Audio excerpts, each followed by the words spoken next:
Keep it. Is that one working? I know that. Plug it in. I know that one working.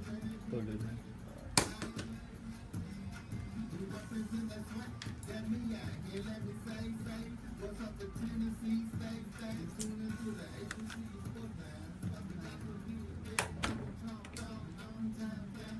Oh, okay. Oh, I thought you had You just plug it in. Okay.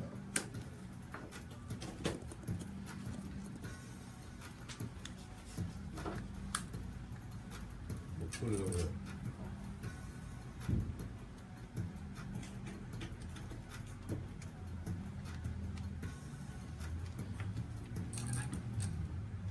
This is Dr. Cavil. We're inside the HBCU Sports Lab with Mike Washington and Charles Bishop. Just coming to you as we get ready to do our thing today. Welcome and thanks for joining us for the only weekly sports talk radio show that is dedicated to exploring the sporting HBCU diasporas and unique HBCU cultural identity, including the teams, the bands, coaches, athletic directors, ADs, presidents, commissioners, classics, and homecoming events, as well as the sport management and business industry. We look at the business practices in the competitive sports industry. The show seeks to provide innovative, progressive, and informative dialogue about the week's HBCU sporting events, issues, and ideas from a fan's perspective. We look at the Southwestern Athletic Conference, better known as the SWAC, the Mid-Eastern Athletic Conference, better known as the MEAC of the NCAA Division I, the Southern Intercollegiate Athletic Association, better known as the SIAC, the Central Intercollegiate Athletic Association, the CIAA, and we look at the Gulf Coast Athletic Conference, GCAC of the NAIA and independent programs. Hey, Charles, see if you can check the plug. Checking on these mics a little bit here. Independent programs such as Tennessee State of the OVC and Langston Central State Football League. We'll give you an update of Langston. They continue to win as they prepare to play some big games coming up pretty soon here in terms of the marketplace. And we can give you some updates of what's going on in regards to some of the latest updates and some of the big news out there in the HBCU sporting scenes.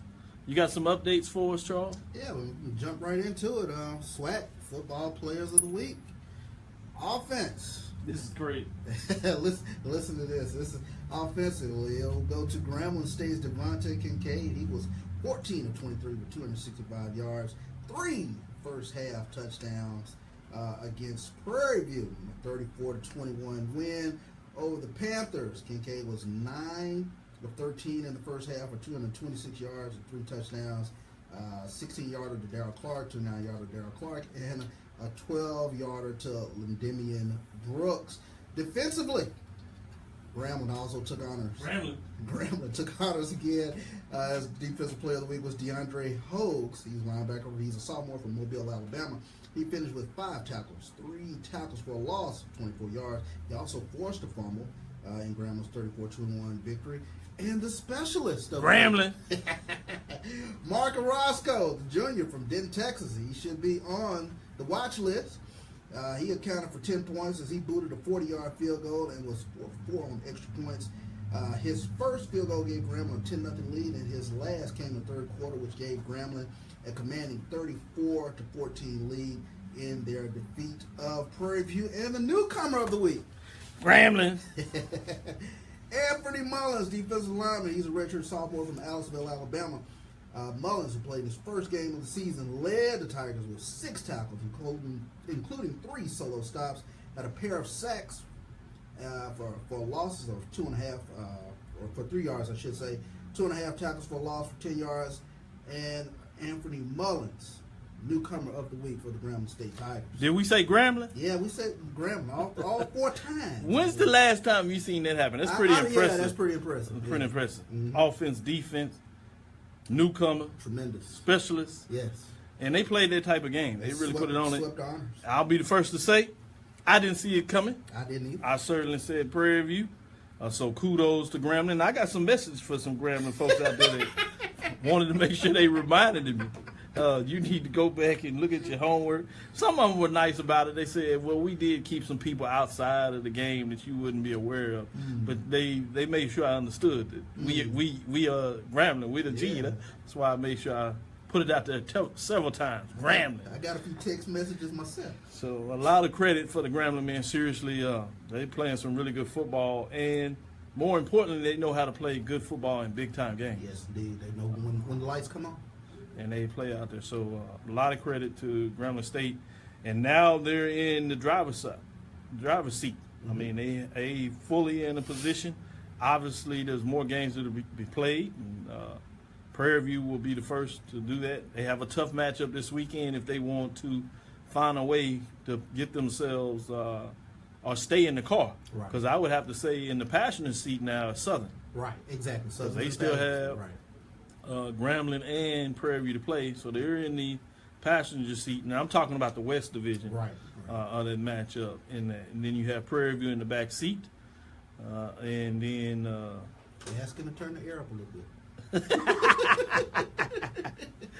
I tweeted out to some people in Texas and said this is a party right now in terms of the Celebration Bowl, which obviously the SWAC and the MEAC teams are getting prepared to do the play in there.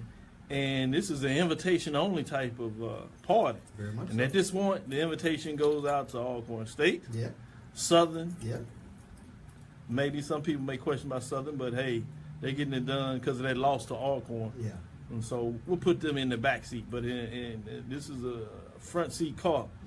A lot of room in the front seat at this point. Right. North Carolina Central. North Carolina Central. I called that one and it landed on my face on that one too. That was a good Now call. that one I was a little close in. Yeah.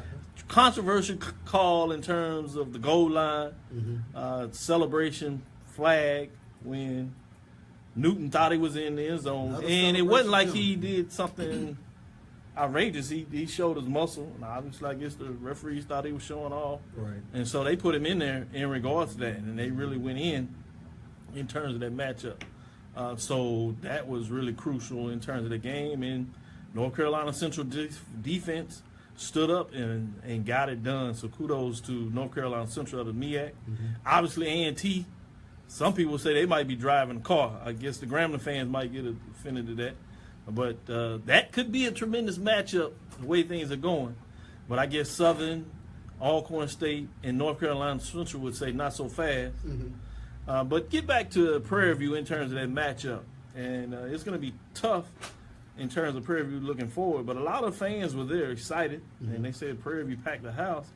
But critical, how do you look at that game? And it's going to be interesting talking about Willie Simmons moving forward. What were your concerns about that matchup that you heard or saw in terms of what went down that has a lot of people concerned right now? Very surprised Prairie View was not able to run the football, which is What was it, 12 yards? Last 12 yards, yeah. 12 which has yards. become kind of the hallmark of Prairie View's offense. Because they had averaged in the SWAC, they had 200 some yards? Close to 200 yards, yeah. And for them to not be able to run the ball against Grambling, I was totally surprised by that. And, this is another year where all the headwind is moving in the favor of Prairie View to take on Grambling and whatnot. And this was the year I thought, I was like, well, this is the year they get it done, because I've watched Grambling up close now a couple times, 2 or 3 times, and I just wasn't blown away. I mentioned last week they kind of use a rope-a-dope style. They'll lay on the ropes for a little while, take some punches. And this week, I thought Prairie View was going to be able to land that knockout blow, and it just did not happen. Certainly, as it didn't happen. What about Howard in terms of that matchup with North Carolina Central? We went a little bit there. Let's go a little deeper in terms of that matchup and your concern of what took place there. Yeah, props go out to North Carolina Central's defense. We've seen now 3 weeks in a row where offensively it's been painful almost to watch North Carolina Central, and the defense has held together and done everything they needed to do to keep them in the game.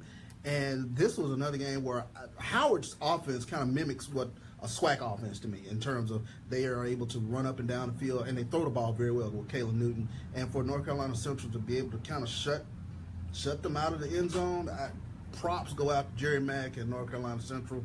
You mentioned in the driver's seat. Explosive offense. Very explosive At least offense. in terms of conference, and obviously with the major upset UNLV with all the Right. things going in Las Vegas now. But would you ever think they would just No. put up 7 points? No. I did not see 7 points. I was shocked. I was very shocked. I was looking at Howard actually hanging a number, putting up at least 30 points this past weekend. Just from the standpoint of Central's offense, just isn't very good. I mean, they're playing with a freshman, true freshman, third string guy, and he's getting it done.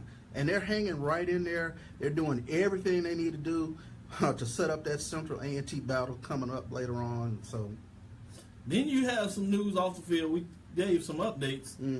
You had Broadway talking about the fact that he was going to get out there with his player. They asked the question. He said, "Oh, yeah, that's a problem." He said he get out there with the players and tell them protest too. I thought that was really deep because you really don't get coaches to go that far at it. I mean, no matter how they're thinking, obviously many of them are not comfortable with what's going on, but usually in football they tell you to focus. We see that at the professional level where not only you see coaches trying to find a way to maintain their team to focus, but you even got owners out here now siding up and talking about all athletes can do is play football and think about their position, which is absurd in a lot of ways. But it's refreshing to me to see a coach come out there and be able to stand up and withhold the fire. Now, obviously, to his credit, he's been in the business a long time. He's won Black College National Championships, so he's very comfortable in his position and what he's done for football in general, particularly for HBCU football.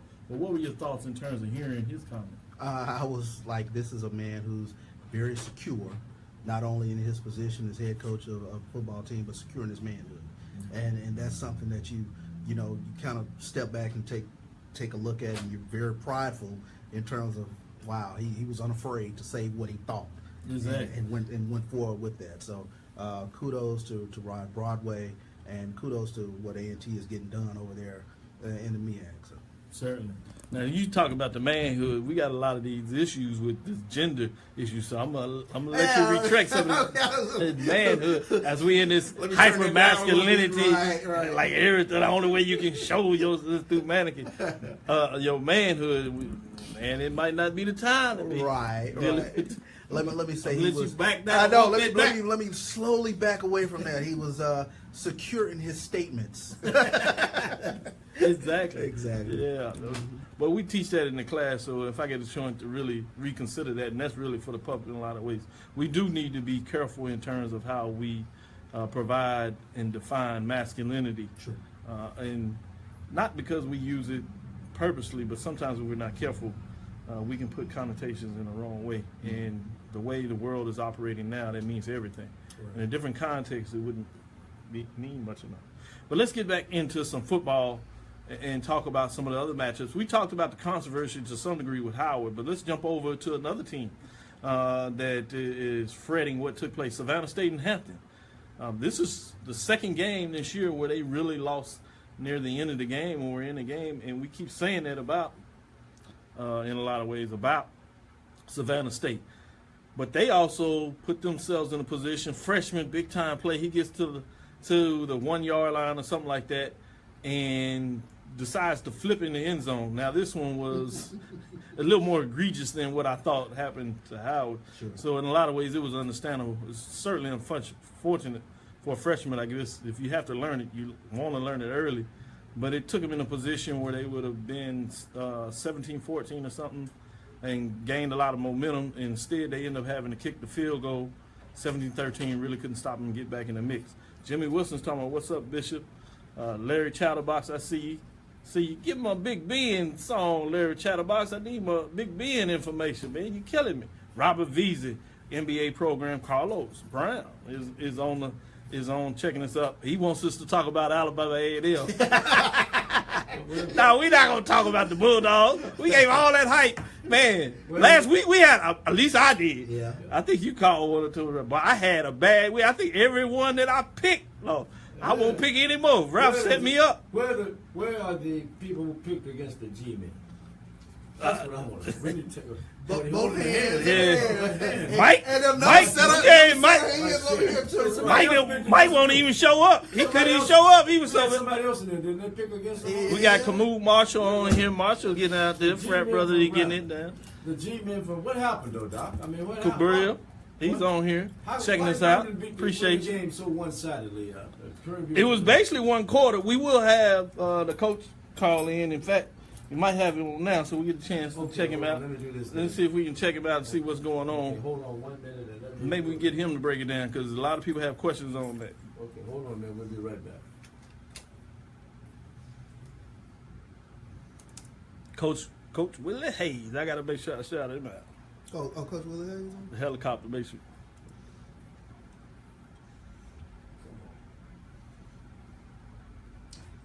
I had to go out and go get me a new computer. I got to put all these pads on the Affairs at TSU is proud to Play, announce play the when I new get 4 ready. plus 1 Yeah. full degree program. 2 degrees in 5 years. Earn a combined undergraduate degree in public affairs. Oh, that and might be master's somebody degree in just public calling in, 'cause he administration really- in 5 years. Less money, less time. He wasn't supposed to call in at 6:15 Learn anyway. about emergency management and homeland security, forensic science, and crime scene Yeah, 6:15. procedures, as well as how artificial intelligence is reshaping our economy, our Good society, timing. public You want to policy, talk and our protest future. every day, but you Contact got to bring in something else for the protest. What you going to do now? As the protest picks up, what we going to do? 7760 for more information. Yeah. Yeah, It's going to have to find it. yeah. Because see, I'm for. I'm One of the top attorneys Oh, in the you're a hero country, fan. and you can join him Yeah. every Thursday. That's why I was interested when he,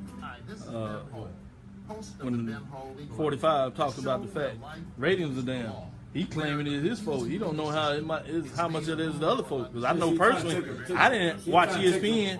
I won't watch ESPN until HBCU. I counsel mine since they did that. I called the day and counsel. I called the day and counsel ESPN. They tried to give me. They said, "What?" They had a young man. I said, "I'm counseling because I'm talking to Miss Hill." He said, "Miss Hill." I said, "Jamil here." I said, "Yeah." And I said, "Tell them put that in my report." And I said, "By the way, take all the channels and just leave me with the HD channel. And no ESP and HD. I like it. But all Turn this down a little bit. You got where's it coming from? This was over here. That, Turn this one down or turn that one down?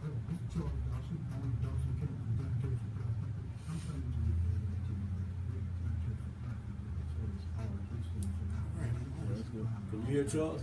Oh, yeah. Okay. I see.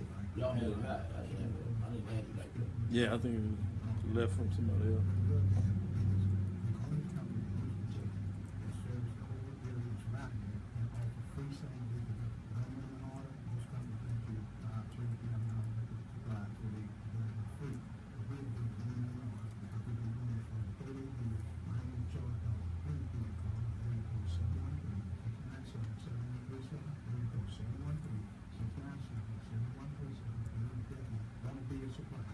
Hello, this is Ralph Cooper. Your business owner or homeowner. See, if they had 55,000 at that game, Taxes, Danny Collins he with probably had Taxes, 60,000. pay your property taxes, 60,000 plus people at that game. repayment plan. Yep. I'm glad for him. Repayment penalty. The bill will pay all taxes, fees, That's a penalties, good and number. interest as soon as Yeah, because see, possible. now you try Texas Southern is homecoming this week. Only thing gonna change is Your budget. to save this Don't wait any game. longer. Give Danny a call for You know who they hired at Alabama State? I mean, Alabama State. Yeah, the assistant, Hill. Yeah, yep. Ely was at Morgan State. Yeah, he said he been trying to get to the SWAC. Yeah, Ely was, at that time he was trying to get to the SWAT. Back in the day when he was at Morgan State. That's right. Because he was recruiting out of Texas. Yeah, he was cool. Getting those kids to go all the way up to Baltimore. It's all right. Do you have commute envy? Do you look longingly at the people zipping by in the age of while you're stuck in a sea of red brick They lights? argue with each other. Does your drive to work take Oh, so much time? Is Grandma, this a PV? part-time job? TV, they are, yeah, talking about them folks dogging us, talking about grabbing dogging us. Carpool, van trips, It's good conversation. try something Going new. off. And let me go. This Because it's going to get hotter before. Yeah, you sure will. See, Texas Southern, they got to win the game this week. They lose that game this week, Yeah, you're right. they could go winless. Valley comes in. Yeah, if they Valley come here or they go to Valley. Valley comes in. If they can't win these two games, you got to win these two games to show some progress. Got to. You got to get State, Pine Bluff, and Valley. You got to find a way to win them Got to three. win these games. Because you're going to get beat up by Grambling. You're going to get beat up by Southern. And Prairie View. You gonna get beat up in Prairie. Prairie gonna beat them up. Sure, right? That's right. They still got to play PV. Hey man, I'm telling you, you got three. Yeah, they got to find a way to be 3-3 in the second half. That's 0-8 right there. You take Grambling, Prairie View, and Southern. That make you 0-8. You got to win them 3 games we're talking about.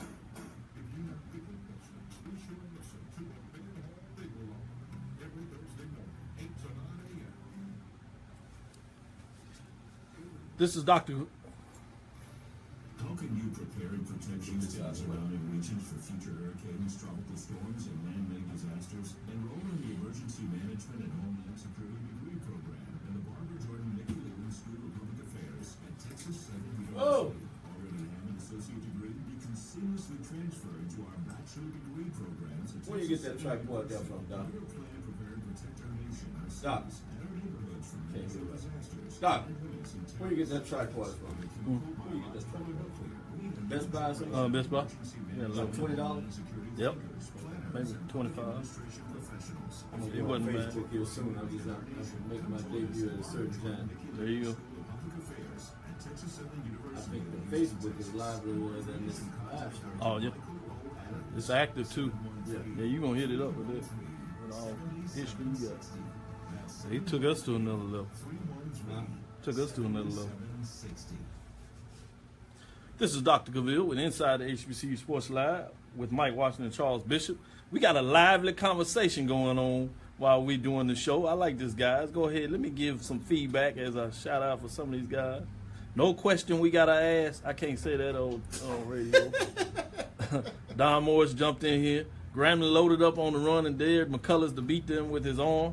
Didn't happen. Anthony McLean jumped on here giving us some love. Anthony Weston. He said they are dogging us. I guess he talking about Grambling. Well, we deserve to be dogged after that one. If a significant number of Grambling players are from North Texas and East Texas, why don't we recruit in the same area? It's a fair question. I can answer that they getting in those areas. They just got to find a way to start getting those players, and with the stadium, that should happen. I know there's a concentration of win that maybe not getting them as early as we want, but I think that's coming that way. Jimmy, they don't know any better. Anthony and I picked PVAMU and Alabama A&M to win last Saturday. Well, you're not the only person that was wrong on that. There's a lot of us. Crystal LeBlanc has jumped in here, giving us Texas Southern homecoming. I know with LeBlanc out there, he setting up, getting ready to tailgate. Got the twins ready with their Texas Southern gear on. Be careful, the Delta Devils on coming in town. No, it's the Hornets. Oh, I'm sorry, it's the Hornets. 0-5 versus 0-5. You gotta have that one. My thoughts on Brian Jenkins getting let go, I think it had to happen. But key things that you want to look at is you have the president, new president coming in. Mm-hmm. This is a chance for him to make a statement early and no blowback. Also, I thought was bigger surprise was the athletic director, but I told a lot of people about that move, the fact that he didn't have a contract, so it made it even. We got in a big discussion, Mike, talking about them and HBCU coaches letting folks go. It's not as bad when you let a coach go during the last year's contract because you're already playing them on that season. Mm-hmm. So you're going to play a deferred amount. You're going to pay what's left in terms of the contract. So if it's a 12-month contract, he's coached for 4 of those months. You only owe him for 8 months in that. So that's not as challenging as it may seem. Now, people will say, well, you got to pay in the next coach coming in. Yes, you do, but you're going to elevate somebody from your coaching staff, and usually what you do is you give them a stipend. So a stipend may be $10,000, $15,000, $20,000. So even period is coach making $150,000, percentage of that 8%, you're talking about paying above what you're paying now, maybe additional $65,000. HBCUs can come up with that. So there's not a challenging. Now, Mike asked the question in terms of the legal aspect of that. Well, yes, there can be some finer notes in the contract, but any HBCU counsel, general counsel worth his salt is going to have the particulars that the university has the ability to get out of a contract as long as you pay the person. Sure. And so a lot of ours was going back because you had a similar case with Jackson State where they let a coach go. But I thought you had to be careful when you look at that. they were arguing over how much they were going to pay him. It wasn't that Jackson wasn't going to pay him. Jackson said, based on the contract, they only owed him so much. Right. The coach said, no, you owe me more than that. So they were actually arguing in the lawsuit, not that whether he's going to get paid, just how much he's going to get paid. So I was trying to make the point is if you just pay the person, you don't have to worry about it. You made a very interesting point last week in terms of trying to find the right fit for your program. And I'm baffled as to why Coach Jenkins didn't work out at Alabama State from the standpoint of. Well, I think there's some unique things. We don't go in those details. You had Bethune-Cookman. You had the fact that as a private institution, he came into the MEAC, in my point, when they were going through a coaching change, several coaches. So he caught it on a very good swing where he had the ability to be one of the best coaches. Now they loaded up for Bear, so it'd be interesting to see if he still could have maintained that, which is different. Now you come over to the SWAC, and you have this transition of coaches. He came in a lot of ways just the opposite of what he did in the MEAC. You had coaches that were coming in with him, some of them coming in their second and third year. So you have 5 coaches, 6 coaches that were building their programs at the same time. So it's a little more challenging. And the key thing in the way you look at college football, we see that with Grambling. Grambling is a whole team, but a lot of that is also the fact they got a dynamic quarterback with Devontae Kincaid. And when you have a dynamic quarterback, you can make a lot of things look okay. Look at Jackson State, how they're struggling. Look at Prairie View. When you talk about McCullough, solid, but maybe not the difference maker. So he works in a lot of situations to get it done. But you look at the teams, Alabama State struggling. They really don't have a quarterback. Texas Southern, particularly when the senior goes down, they don't have a quarterback. Anthony Weston is mean. He says Texas Southern will not win another game this season. That's cold. Jimmy said empty stadium. One of my students, I got to give them some love, Ariel Brock. I see you out there getting in. The empty stadium at Alabama State didn't have. I agree with you. In fact, I think that was a significant point when you have a new president coming in that you want to save the season. Not necessarily that you can get wins just because you switch coaches, because you still have the players. Let's be real with this. But the point is now to some degree you galvanize your fans instead. They'll at least come back and check some things out the next couple of games just to see. Versus if you stuck with Jenkins and folks thought he was not getting it done, you start to see fans just leave the stadium. We saw this with Jackson State several years ago where they literally just said, all right, we're done. Y'all not listening to us, watch you listen to this. We won't go to the games. So those are some key things when you start to see, even at this level, that fans can make a difference in terms of that. So I agree with you with that brand new, spanking new stadium. Really beautiful. I had a chance to go check it out, and it's everything everybody talks about. It is certainly one of the best at the FCS level, not just HBCUs. And those that have been around and saw Prairie View last year or this year, it's similar to that, except for it's a little larger. Very nice stadium in terms of those. So those are significant things. And then some people just franked out said that Jenkins was not necessarily a nice guy. So when you're winning, you don't have to be a nice guy. We see that with Saban. Saban tells everybody what he wants any time of the day and says it in ways, and folks just kind of like, oh, gotta go with it. And dare somebody to talk back to him, but he winning. You're not winning. You have some of the coaches. You see it at the professional level. Coaches come in and say they tough. What's the guy that was at? He was at Rutgers and then went to Tampa, and he was supposed to be coming in with this dude. Shiano. Hey, oddly enough, that's a Jenkins mentor, as he would say. That didn't last very long, so it doesn't matter if he was winning. All is forgiven. People tell you shut up and like it. He winning, exactly. Right?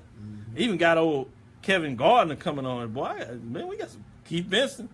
Tuskegee beat. Oh, he says Tuskegee gonna beat Jack State. No, that's not gonna. D2. Wow. Man, now if Tuskegee beats Jackson State. Hey, you know what?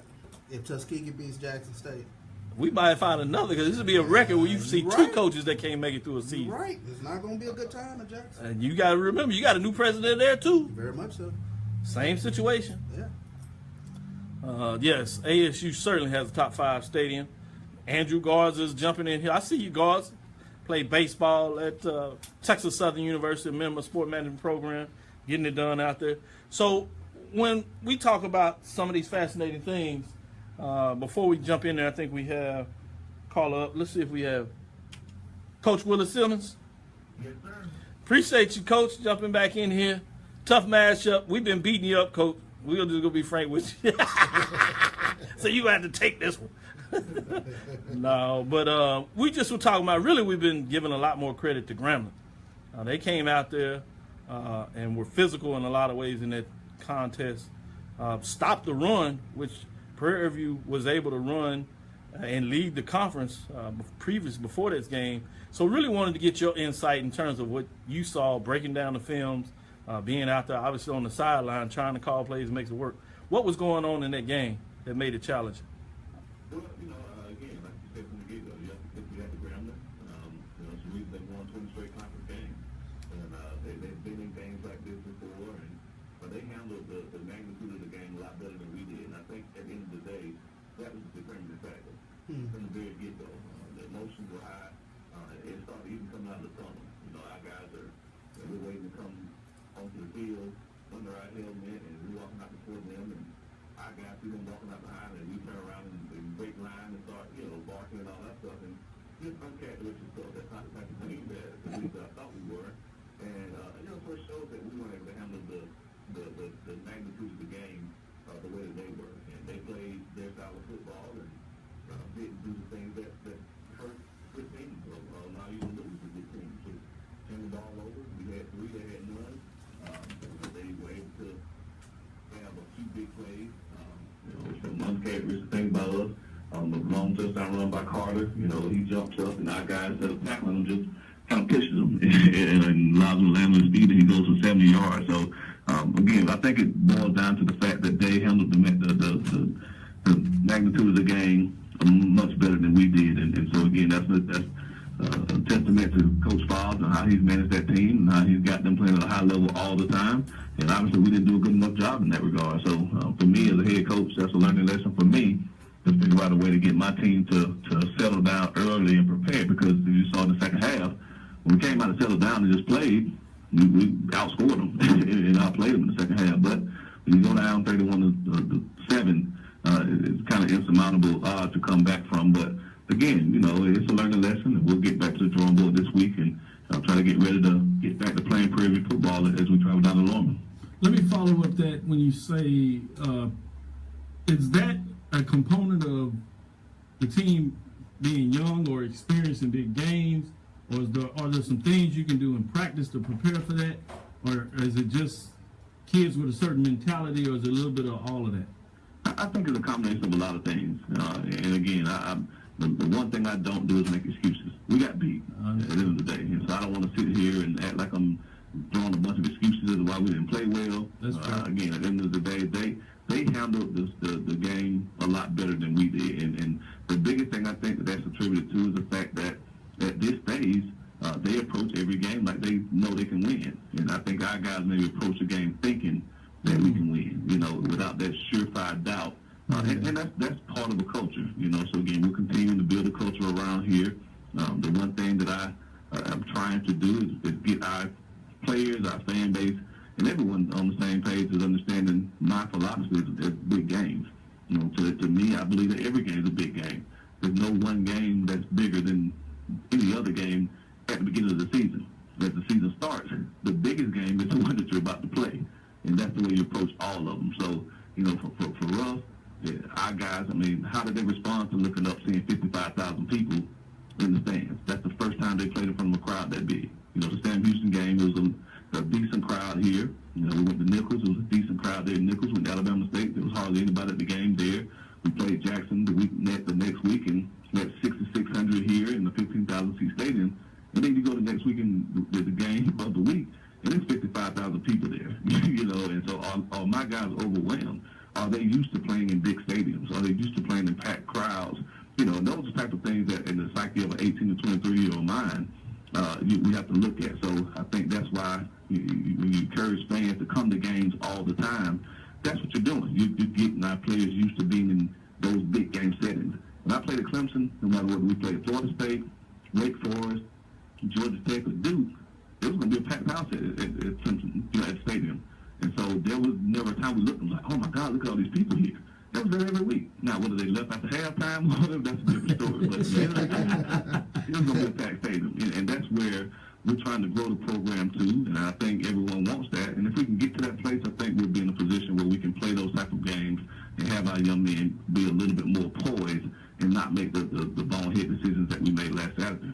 Thank you for your forwardness in answering that question. Charles, let me let you get in here and answer. Yeah, Coach, I wanted to kind of talk a little bit about Gramblin's defensive line. I was really surprised they were able to kind of hold your rushing game in check, and that's kind of what I was telling Dr. Bill has been kind of the hallmark of your program, is you all being able to run the ball on a consistent. Talk a little bit about some of the things that they really did up front to stymie the running game.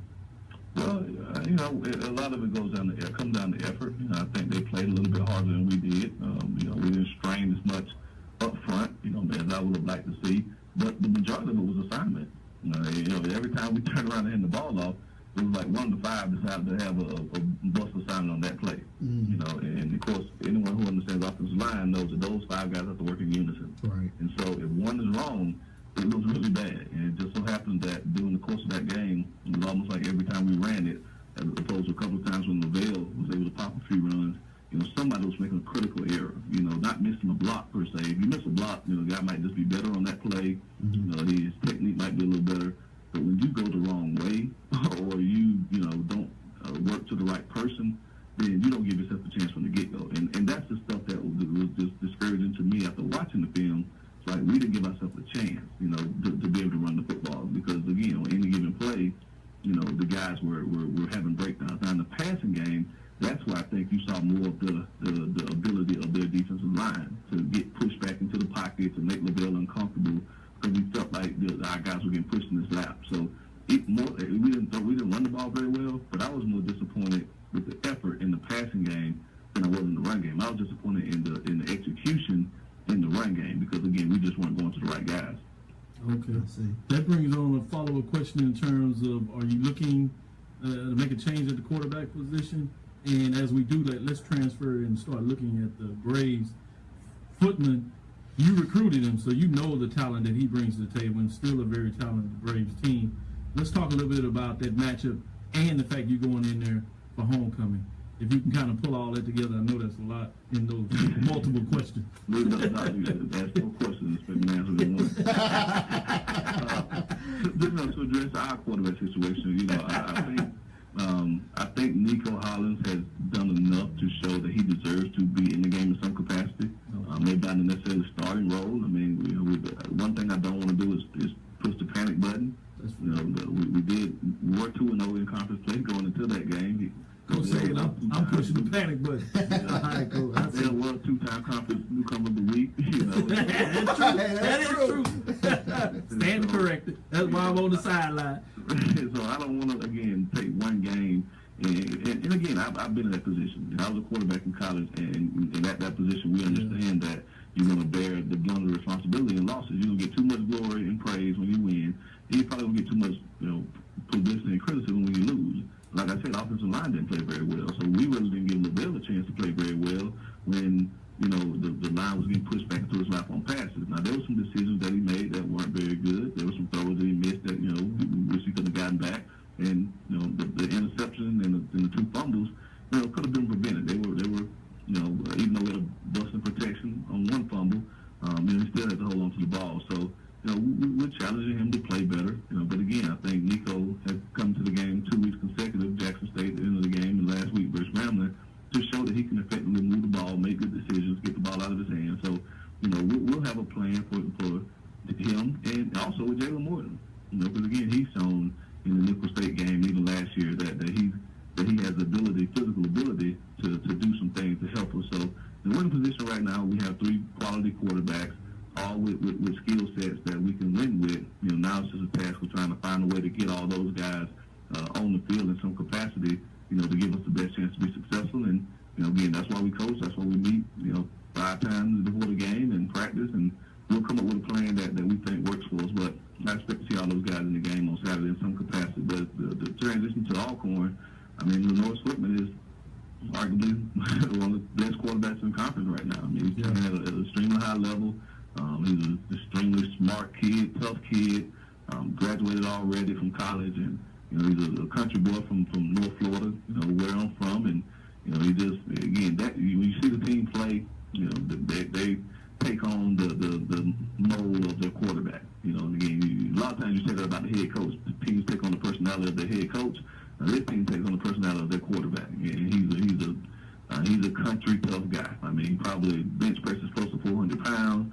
He probably hang cleans 350 pounds. I mean, it's impressive to see him in the weight room. He was like that in high school. He was a 175-pound guy. I watched him play basketball at 5'11", 175, playing center. Wow. Against a 6'4", 250-pound kid, and was banging him down the post. He threw the shot put in high school, believe it or not. You know what I mean? So that's the type of kid he is. And when you watch him play, you see that. And he's tough. He played last year with a broken arm, broken leg, and still played through it. And this year he's healthy. So he's a dangerous weapon. We have to definitely find a way to try to contain him. And DeLance Turner's playing at a extremely high level for them at running back, leading the conference in rushing. So we definitely have our hands full this week. And it's going to be a tall challenge for us. But again, that's why we play the game, and we'll go in and give it our best shot and see what happens.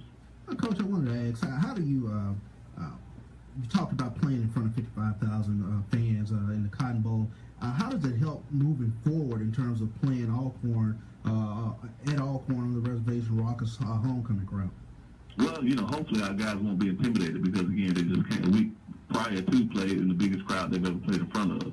And so, Alcorn's homecoming is a great event. Again, I spent 3 years there, and every homecoming was packed out, and a ton of people. Of course, everyone who knows Norman, Mississippi, there's one way to get to campus. Yes, sir. There's 25,000 people trying to navigate through a 7-mile stretch, 4-lane highway. Right. So again, it's going to be probably an experience that those guys haven't seen before, driving down that long stretch and seeing nothing but woods and cows and horses and all that kind of stuff like that. But again, once you step into the stadium, again, the stadium will be live. But the thing we try to emphasize to the guys is, hey, look, regardless of how many people are in the stands, the football field is still going to be 100 yards long, 53 and 30 yards wide. And there's going to be white strips every yard. There's going to be long white strips every 5 yards. And there's going to be 2 end zones that we need to try to get into, but keep them out of. So, again, let's not focus on the atmosphere. Again, let's focus on what we have to do. But again, I think the experience that they had last week and us talking about how we responded to that in a negative way will help this team moving forward, and hopefully will allow us to give ourselves a chance Saturday to be successful in Alcorn's homecoming.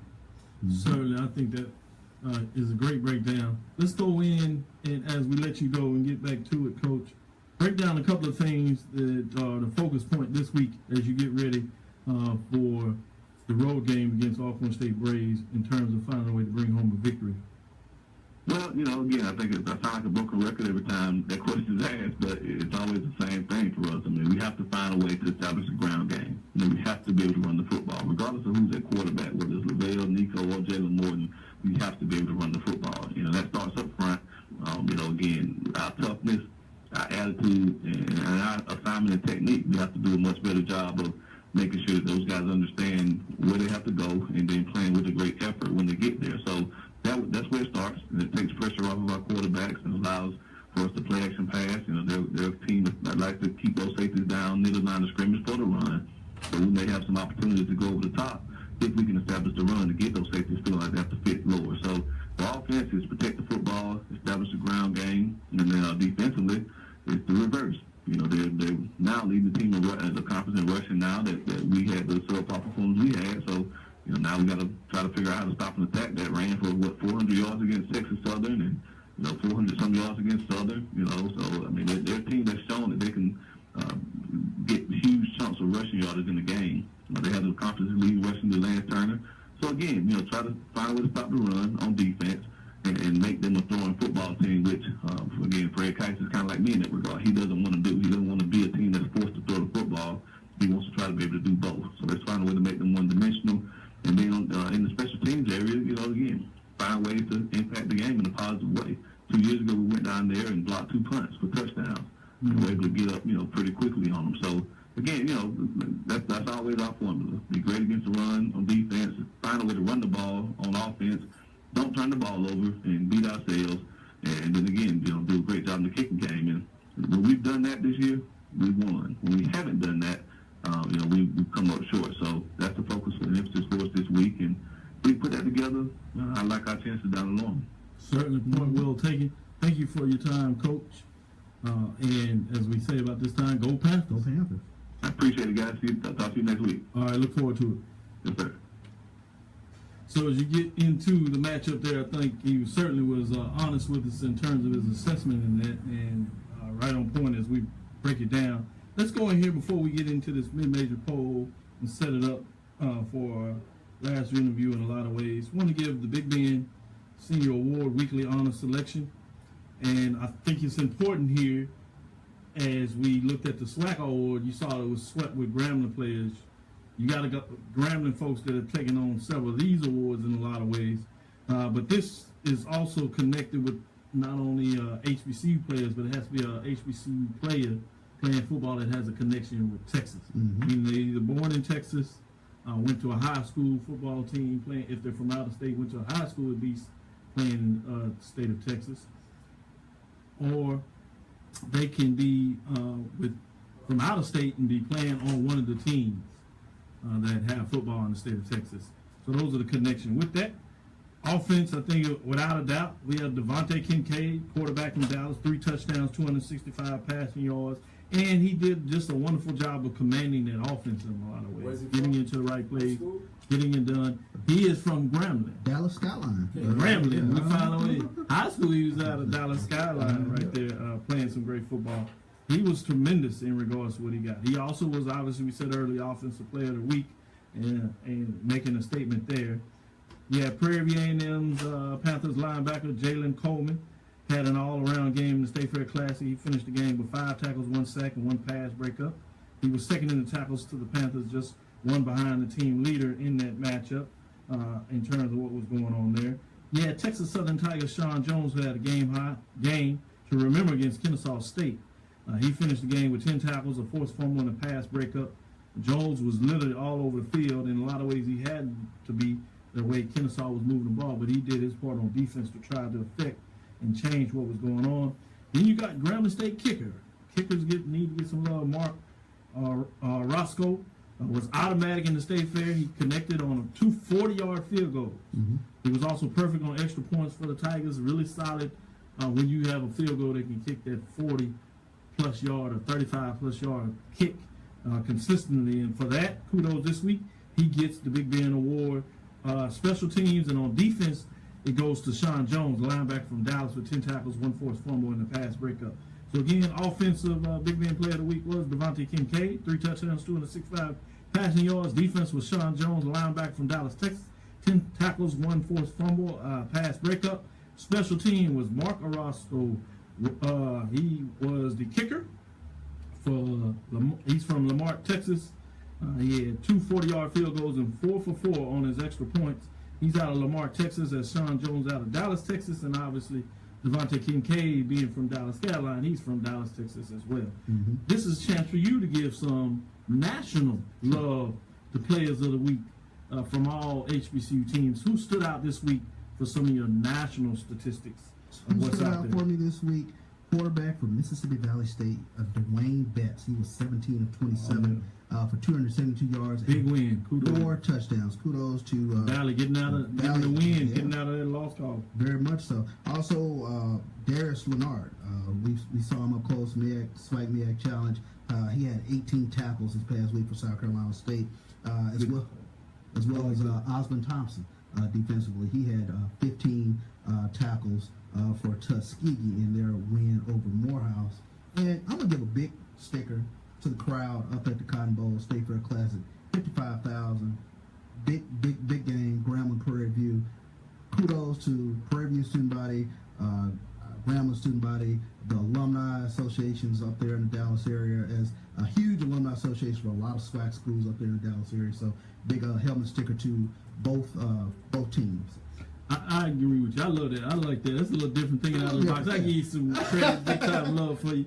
I see you sneaking out there, pulling together. That was a nice catch on it. Let's jump in here as we'll give some more updates later in the show about some other big time games to get ready for, and some kudos nationally for some other players in terms of that. We'll do that in terms of Mike. Give him some of his love as he loves to go national with some of these information. With that, let's get into this mid-major poll. in terms of and it's going to set up for a big time game this week. We'll look at the top 10. Dropping out of the poll this week, Elizabeth City State Vikings 3-3, 1-2. At number 10, staying at number 10 was Morehouse Maroon Tigers. They're 3-3, 1-1 in the SIC. Bringing us to number 9, that jumps back into the poll is Miles Golden Bears sitting at 3-3, 1-1, getting it done. At number 8, you have Clark Atlanta Panthers sitting at 3-3, 1-1. They dropped one spot as they had a tough loss. At number 7, Virginia Union Panthers 4-2, 3-0, moving up the slot. This is a team that you need to keep your eyes on in a lot of ways. They're quietly getting it done. 4-2, 3-0, sitting in that tough North with all the attention going to Bowie State, to some degree going to Virginia State. Watch out for these Panthers of Virginia Union. They will have a say in terms of how the race goes down. Give us the number 6, Tuskegee Golden Tigers 4-2, 3-0. Boy, did Morehouse, let them off the hook. Literally, I was watching it on the spy. They had the game, big time play at the end for the wide receiver. That's what you do when you have that type of program. You just know how to win. You figure out how to get it done. Desperation throw.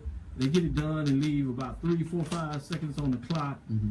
Field goal kicker that hadn't made a field goal all year long was 0-4.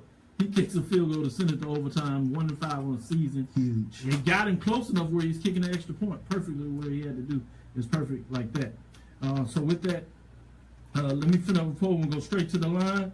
At top 5 programs, we have Albany State Golden Rams 4-2, 2-0. At number 4, Winston-Salem State, the Rams sitting at 4-2, 2-1 in the conference race. At number 3, Langston Lions 5-0, 3-0. They take out of the SIC and make a statement in terms of what they're doing against Division II programs. But the 2 teams above them are just being steady. But one of these teams will lose this week. Virginia State Trojans, 2 first-place votes, sitting at 5-0, 3-0. And Bowie State Bulldogs sitting at 6-0, 3-0. They play this weekend. This is a big-time matchup. Pause for a little bit. We're going to come back and give you a chance to give a little bit. I think we have Coach Mike Haywood on the line here. How's it going, Coach? Doing well, Doc. How you doing today? Doing well. Just want to follow up. Took the plane ride out to Atlanta, just north of Georgia, to Kennesaw State. Break down that game in that matchup in terms of Kennesaw State.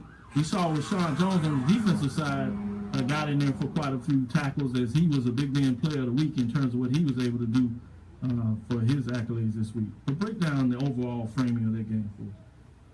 Well, Kennesaw State is a much physical football team than we were. We lost that battle hands down. They're a spread option team, similar to Georgia Tech. They were able to stop the inside run, but didn't do a very good job of stopping the load option with the quarterback coming around the edge.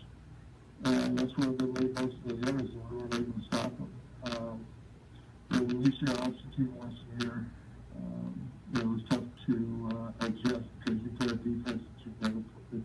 But we will never play all year. We won't play again next year. And so you try to teach the kids that defense in a short period of time. And, it's just really unfortunate that we weren't able to execute on defense. Offensively, we didn't move the ball. We were dominated up front by their front 7. And then their secondary did a good job. McCoy had one field goal that he was good on. And then our kickoff cover team, they ran a cross-field return and was a return for a touchdown. Unfortunately, we returned the punt return for a touchdown, but it was called back. And so we were in good Buzzsaw, and a much better football team than we are. And Kennesaw did a great job and did a nice job in executing their game plan. Certainly, Coach, let me jump in and let Charles ask the follow-up question. Coach, I did want to ask about the play of Dominic DeLira. Kind of from watching him on film after this game, kind of what were your impressions of the young man and playing first road contest? I think Dominic's in better each and every week. The thing that we have to understand, and as I've met with the offense for the last 3 days, the thing that we have to understand is that, this is like a true freshman going in there and playing. And it's not what we know, it's what he can manufacture in his mind, and that he can regurgitate and spit out and execute appropriately. So this game plan is going to be a lot simpler than what we ran last week. And I think he's bound to get better each and every week. But we have to give him what he can handle. And I said that last week. When we get into the game and some of the combinations, it's a little bit too complicated for him to handle at this stage of his growth. And I think that he's going to get better because he's a good football player. Mm-hmm. Certainly. Let's move forward to Alabama State and its homecoming. We'll get that part out of the way. I know you focus on the game. Homecoming is for all the alums and the fans around there. But the key thing in a lot of ways also is that you're dealing with is there was a head coach change for Alabama State during the week. And they also are coming off an extended week practice, I guess you would call it, because they played last Thursday, so they had a couple of extra days to prepare for this matchup. How does a coach go into a game when you see a new coach come in there that may do some different things, or is that possible this late in the season that you can really change it up? Oh, no, it is extremely possible because the new head coach, he and our offensive coordinator, Greg Gregory, they worked together before. It's a Morehead State in which they worked together. I think that's why they worked together. Morgan State? Morgan State, excuse me. Nope. And he is a trickle guy. He likes weird kicks, fake punts, fake field goals. He likes all these different variety of things. Wow. And so reverses and all this. So we have to go in and make sure that we are to the penalties accused for any trick stuff that may happen, and then also show signs of faith that we discourage him from one of those things. And what I believe his understanding is on offense is that you can get as many yards as they want. You can get as many field goals as they want. But we want to protect them when they get in the red zone from scoring touchdowns. They could have 600 yards on the day with 4 field goals, and that's fine with me. Right. So he believes in that old philosophy. Bend but don't break. And so, and not giving up the deep ball, because I guess one of his statements was that, you can stop somebody 250, 300 yards a day, but they got 4 deep balls for touchdowns for 28 points, and you lose the game. But you held them under 300 yards, they ended up winning the game. So, we just have to do a really good job of executing and being more effective on offense, because we haven't been very good on offense this entire season. Coach, I wanted to follow up and ask you. I remember last year, homecoming festivities, you were a little bit perturbed with your team, kind of losing focus last year in regards to the festivities around homecoming. Like, going into this year, what do you, I guess, kind of impress upon your team in terms of trying to stay focused and keep their head in it for this upcoming week against Alabama State? Well, because of the youth of our team, and we only have 8 seniors in our football team. And we're an extremely young football team. Say that again, Coach. How many? 18? We have 8 seniors. No. Oh, just 8 seniors. Yeah, and we may have 9 scholarships for next year. So we're extremely young. And we looked out on the field the other night. There's 6 true freshmen out on the field the other night. So we're extremely young. So from a maturity standpoint, we're going to have to get them off campus. Now, they're going to be able to do joint festivities on Wednesday and Thursday. Become Friday. As soon as classes are over, we got to get them off campus. Because I was stunned last year as to the festivities on campus. That says a lot. I was like, oh my God, I made a cardinal mistake with this kid. So we're going to get them off campus. Coach Alliance is working on an event right now for us to go to earlier in the day where we can have some team building. They're working on a place to go out to dinner so that we can go out and have dinner together as a team and then go to the hotel. But no, we have to get them off campus, because if we let them stay on campus, from what I saw last year, there will be no focus or any concentration, especially with this young group in which we have. Great point. Great point. Like you going inside the program like that. Appreciate that, Coach. Let's go a little bit more into the matchup. So how do you start to break down a team, as you talked about a coach that literally will do anything in terms of this game, and the fact of what you want to see in terms of defense and offense from your team? Well, the interesting part is that Coach Orlando's been in the hospital, and I just read an article today talking about he had a serious illness, and he's been in the hospital for a significant period of time. And then, so, you don't know who's going to call plays, because you have a new head coach, so you don't know who's going to call plays. Is it going to be the same person that's been calling plays, or is it going to be somebody else that's calling plays? Fascinating. It's either, like, within the mainframe of the zone. However, we have to prepare for zone and zone read because we don't know who's going to be calling the plays.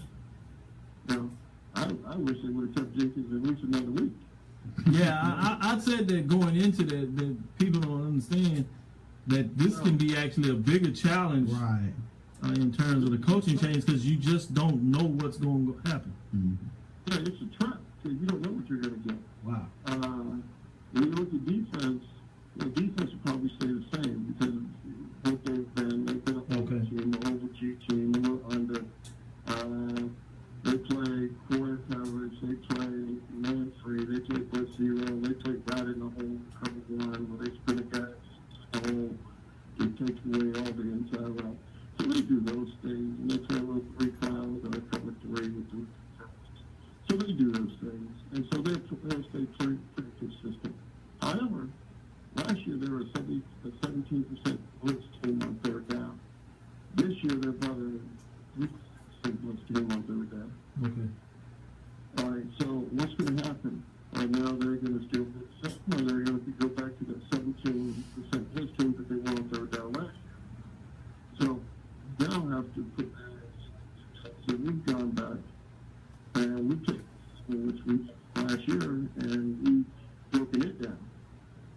So to see what they did last year that affected us, and what can we do to counteract that if that's something that we get. So that's we have to put that on the call sheet as well.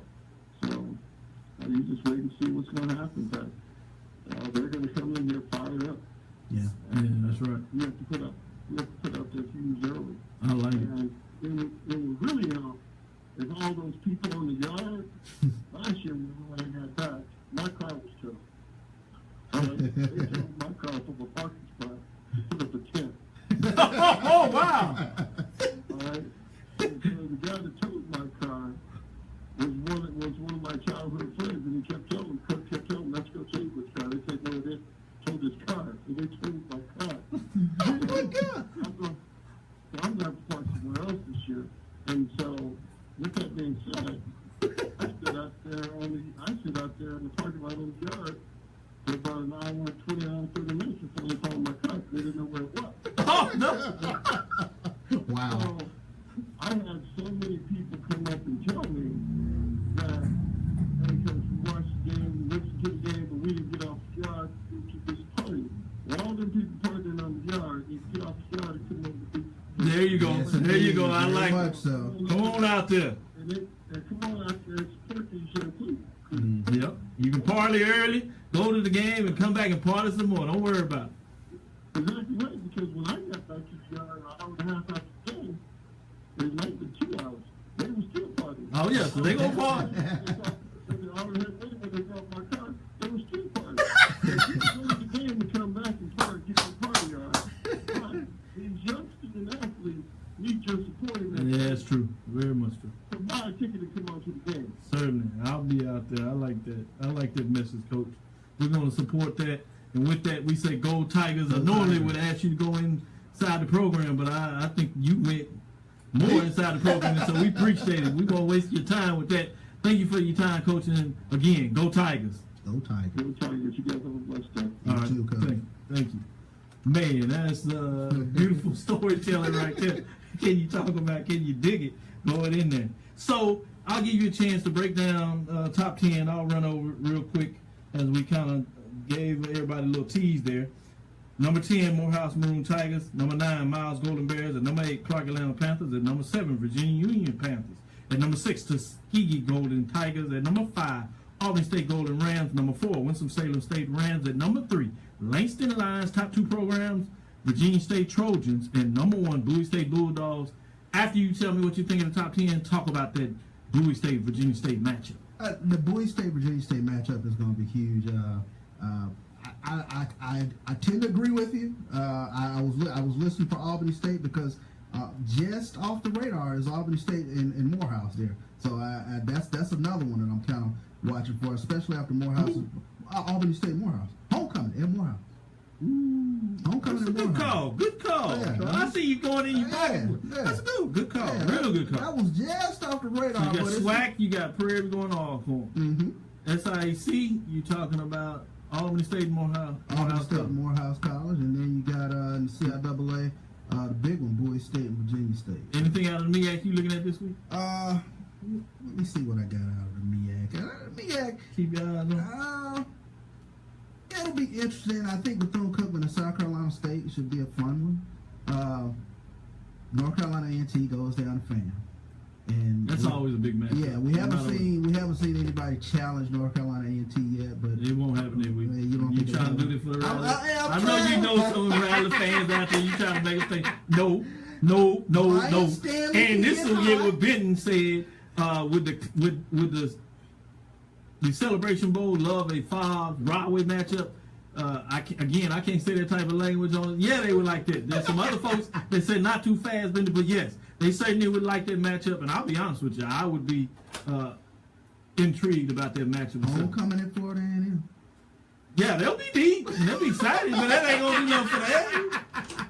So you have any problem with my top 10? I don't have a problem with the top 10. I thought that was a huge win by Langston. Got to give props to them going into Lane and getting that victory over a SEAC opponent, 27-21. Tremendous win. Black Wall Street Classic this upcoming week. Black Wall Street? Yes. We got Langston and Texas College. I like that. Black Wall Street, Tulsa. Yes. I like naming that class. I need a shirt or something with that. That's what I'm getting there. That's getting there on that. So let's go into the top 10 for the major division. Get your thoughts on this. Alabama A&M Bulldogs get beat up by Southern Jaguars. That's another team we need to get some love because I wasn't thinking they were ready for it. They made a statement. Yes. Not just won the game, but they made a statement said, not so fast, my friends. We're going to be in this mix. And Alabama A&M in their same way. They made a statement that they may not be quite ready for there it. You go. Lucky for them, they're in the East, so they still had ability and face Alcorn State Braves, so they still have a lot of things in front of them, so they can control their destiny. But I know in a lot of ways they had to be disappointed going down to Southern in terms of the bluff and not being able to play better than that. Also dropping out this week, the Rattlers that you talking about, they can't even stay in the top 10 after a tough loss. But you want to say they're going to score A&T. Yeah, right. And number 10, Norfolk State Spartans. I'm going to give you one of those mics. Yeah, right. I know, right? Norfolk State Spartans 2-3, 2-0.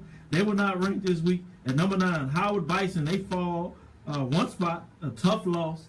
They're going to be thinking about that all year. Can they bounce back quickly because they got some games? And they still have a way, obviously, to be in the mix, but definitely want to find a way to make the season strong. Prairie View A&M drops 4 spots precipitously in a lot of ways, 2-3, 2-1. They get a chance to make another statement themselves to see if they can right this up, or they're going to find themselves really in a big hole. At number 7, Southern Jaguars. They even up the season at 3-3, 1-1 in the race. Big win this past weekend. They played and still have a chance to make some statements in the race. At Hampton, quietly, 3-2, 2-0, getting it done. They got that win over Savannah State. Tough win, we told you. People not going to give them credit for a Savannah State road team, but that Savannah State is playing good football. They might not be winning, but they're playing good football. You can't just go down there and get a win. You see they, in a lot of ways, they have 0-2 in the conference race, but they could be easily 2-0. Top 5 programs, Tennessee State Tigers, they bounce back finally in the conference race and get a win sitting at 4-2, 1-2, but they remain number 5. You have the Alcorn State Braves jumping into the top 5 from number 6 as they go 4-2, 2-0. Big win as they actually, because of their win in a lot of ways on the road, see the end of the Jenkins era come at Alabama State. At number 3, North Carolina Central Eagles, 4-1, 3-0. Kudos to the Eagles. Every time you want to shut them up, shut them down, they find a way to win. They get 18 conference consecutive wins. Kudos to them. Yeah, very much so. Number 2, 4-1, 1-0. The Grambling State Tigers, 3 first place votes. They get their 20th conference win. continue to make magic happen. And at number 1, North Carolina A&T, 8 first place votes. The Aggies 6-0, 3-0. They are riding. It looks like you got a collision course for North Carolina A&T, North Carolina Central. We'll see if that plays out. You got a little more mix going on in the SWAC. You have some tough matchups going on. Grambling and Alcorn still have to play. It comes into Prairie View and Alcorn have to play. Prairie View has to play Southern. Southern has to play Grambling. So quite a bit of marbles out there. Looks like Grambling State, though, is far ahead of the pack. Yeah. But they're going to have to go ahead and pull it out in that matchup. What are your thoughts of the top 10? Well, first and foremost, kudos to Grambling again. Great win over Prairie View. 20 straight in conference play. You can't say enough about that. The Battle of the Bay. Norfolk State and Hampton? Norfolk State and Hampton. That's a top 10 matchup. That's a top 10 matchup on ESPNU, by the way. So that's Thursday? Thursday night. That's Man, you know, I'm not watching ESPN right now, but I'm gonna have to turn it back on for that. For that one, yeah. Then I might turn it back off. Southern is quietly becoming a scary team to me. They ran the ball this past Don't weekend. say it. Yeah, I know. Carlos out there. Carlos smiling. I told y'all. And it's coming at the wrong time. They got Jackson State next week, so that might get ugly. But, if he can get out and win with Tuskegee, then he got to fall back into that. Will he even make it to Southern if he can't get it to Tuskegee? He's gonna probably make it to Southern, but it's not. It's not gonna be a fun time. But I thought this is a strong question to know. Yeah, it's a fair question. It's a fair question because the natives are restless, so to speak. But I think Southern, they found another weapon, putting Danny Johnson on offense. He caught a touchdown pass. Of course, he's their shutdown corner. Caught a touchdown and had a pick 6 for Southern this past weekend. And they got another weapon. Freshman Carlos told us about Cavil, young man from over here in Texas. He had a breakout game for the Jaguars this past week. He caught 5 balls, and he also caught a touchdown. So, and they found somebody right behind Austin Howard. Austin Howard had a big game, but they found a young man, freshman John Lampley. He had a heck of a game in terms of running and passing the ball for Southern. So they're putting some pieces together after a tough loss the week before, but they made a statement against Alabama A&M. Kudos to the Jaguars. Let's go up that East Coast. I want to give some love to the Division II program, CIAA in particular, North Division. Huge matchup. You got Amir Hall, Bowie State, 26 of 35 passing this week for 348 yards, 30 touchdowns. Oh, by the way, they just put up 41 points. You disappointed? No, I wish. Yeah, that's because they've been putting up 16. But then you have top 5 quarterback for this week at least. Cordero Cook for Virginia State was 15 of 22 for 269 yards. Man, this could be an aerial attack. This game should be fun, and it is on television. Right. It's on Aspire Network. So if you talk about seeing some good HBCU football, yes, it's CIAA where people think they just play basketball. Yes, it's Division II. Oh, it's HBCU. You better turn on the network and find this game, Aspire TV. This is a matchup, and these teams do not like each other. They've been playing at the top of the conference over the last few years. The team that's won the game has went on to play in the championship game. And this year, I would say, whoever comes out of this game, I know Virginia Union people say not so fast, but whoever comes out of this game, I think is going not only play in the CIAA championship, they're going to find a way to win that game. And so they're bringing home a trophy. So this game is pivotal in terms of that matchup. And it should be entertaining. Talk a little bit about this game as we start to close up the show. Well, I think you're doing yourself a treat if you give yourself an opportunity to watch Amir Hall. He's one of the preeminent quarterbacks in HBCU football. Young man, weekly we see him put up 300 some odd yards. And Bowie State, they score. You really have to keep up with them. DBs are going to have to get their cardio in this week because they're going to be running up and down the field with these two quarterbacks. Virginia State, Reggie Barlow has quietly put himself back into the rumor mill. Oh, that's a good one. You had to get that in there. I like that. Let's go in terms of running backs. We get so excited about the air assault. Check this out. Justin Hardy Miles. He was on the guy this week that eclipsed over 20 yards. He put up 210 yards, rushing on just 18 carries. Very solid. Then you go right there to Central State. Yeah, Therese Southfold, 23 carries for 197 yards. Some talented guys playing out there in regards to running that ball. The Lance Turner, Alcorn State, 22 carries, 169 yards. Well, you know the quarterbacks had been playing some games when you think about these running backs not getting player of the week to some degree, at least in regards to Alcorn State. Receiving, Elijah Bell, you know we like it in the air. Oh, yeah. 178 yards, 9 receptions. North Carolina A&T, we told you, they are throwing the ball now, 1 touchdown, and this touchdown went for 61 yards. Mm-hmm. They can throw the ball. It should be interesting. And then we talked about Amir Hall and what he's doing. That means he has to have a receiver out there. Well, Brandon Britton, 12 receptions. 12 receptions, had the most reception in HBCU football this week for 175 yards and 2 touchdowns, 1 for 6, 1 for 21. I told you, you want to get in here and watch this game. And the other receiver for Virginia State, Zachary Parker, had 3 receptions for 93 yards. So you're talking about an average. One of them went for 80, 1 touchdown. Dynamic matchup. Defense that are able can get a couple of stops and turnovers will ultimately be the team to win that game. And I think one guy that we got to mention, and he's one of the preeminent running backs in the CIAA, is Trent Cannon for Virginia State. Perennially, he's a 100-yard guy every week. You see his name on the stat board and whatnot. And if they can keep the ball out of Amir Hall's hands, I think Virginia State is going to come up with the win in this. You're going to like this as we close out the show right here.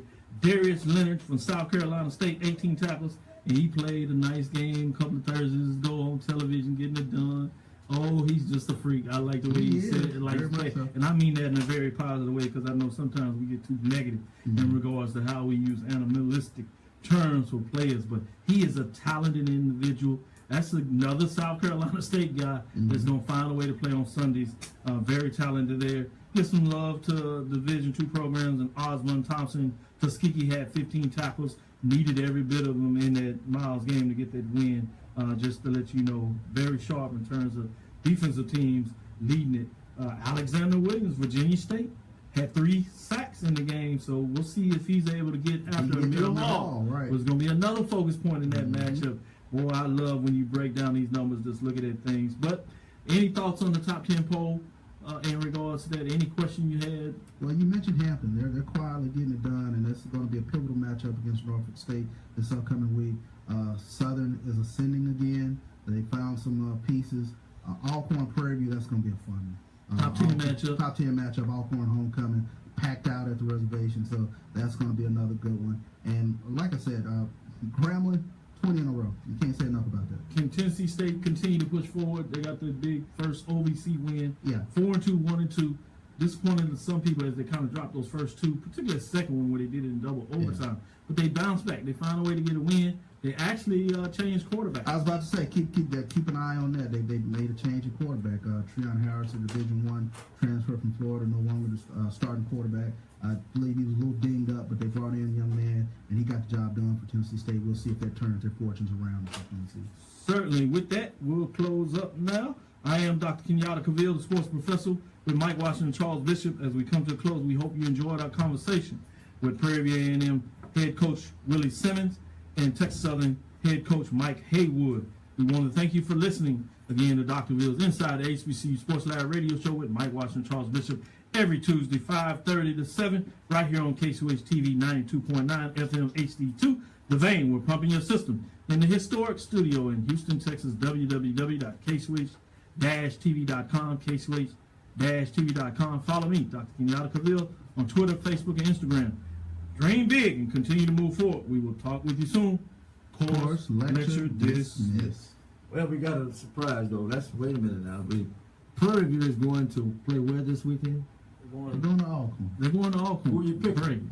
You want us to get out there and pick again? Okay, who are you picking? Man, this is a tough one for me in terms of homecoming. But I'm going to jump in here. I think Prairie View is going to find a way to bounce back. I think they know they need this victory, and they're going to get in there and do it. There's still something about the Braves that concern me in terms of their inconsistency. There's one question I wanted to get into with Willie Simmons.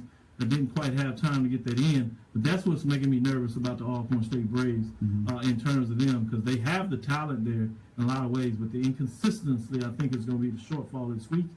Even though it's going to be loud and dangerous, Prairie View's going to have to find a way to get off. They had these slow starts. He talked about last year to get their victory when they were on the road. They were able to get the start. So I'm going to go with Prairie View in a close one, a nick one, in terms of like 23-20. Well, I think the trend is when we see these quote-unquote elite SWAC West teams against the SWAC East teams, it tends to fall in the favor of the SWAC West team. So in that vein, I have to go with Prairie View on the road, getting it done against Alcorn. Well, gentlemen, I'm going against you again. I just can't. I can't see Alcorn losing at home to Prairie View. I hope it works out the way the two of you have stated it, and you did it beautifully. I hope it works out that way. But I see Alcorn by 10 this weekend. We'll see what happens. Yes, sir. In Louisville. Okay. I'm glad he asked me to put no steak on it. No, I'm not gonna do that. Thank y'all very much. Thank you. All right, we'll close it up from there. Thanks, guys, for Thank listening. you. Dr. Cavill's Inside the HBCU Sports Lab. KCOH TV. Yeah, we put a little fun in the end of it. Yeah, and I know the people, I just saw it. Oh, yeah.